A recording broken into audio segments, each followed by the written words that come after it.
Rajah menunjukkan dua garis lurus pada satu satah kertas. Persamaan yang pertama ialah Y sama dengan 3X tambah 4 dan persamaan garis yang kedua ialah Y sama dengan QX tolak 6. Dan kedua-dua garis ini bertemu pada titik F. Kedua-dua garis lurus itu berserenjang antara satu sama lain. Nyatakan nilai Q dan cari koordinat F. Untuk mendapatkan nilai Q, kita boleh lihat bahawa Q itu adalah kecerunan bagi garis yang berwarna biru. Jadi, memandangkan kedua-dua garis ini berserenjang, jadi hasil darab kecerunan ialah -1. Di M1 ialah 3 dan M2 ialah Q. Jadi, M1 darab M2 sama juga dengan 3Q. Jadi, jadikan Q sebagai perkara rumus. Jadi, Q ialah -1/3.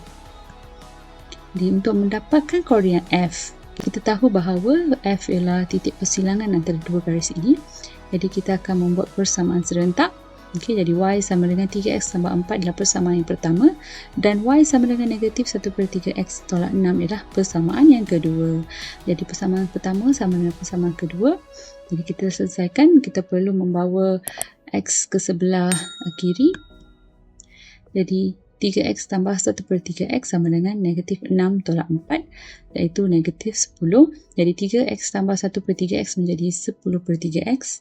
Jadi jadikan X perkara rumus, bawa 10/3 ke sebelah kanan menjadi 3/10 dan darab.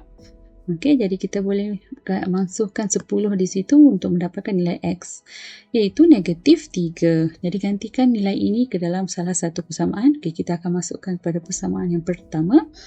Jadi Y ialah 3 darab X tambah 4X ialah -3 di sini.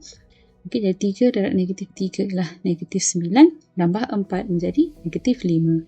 Maka koordinat F yang kita cari ialah -3, -5. Ini adalah jalan kira bagi soalan ini.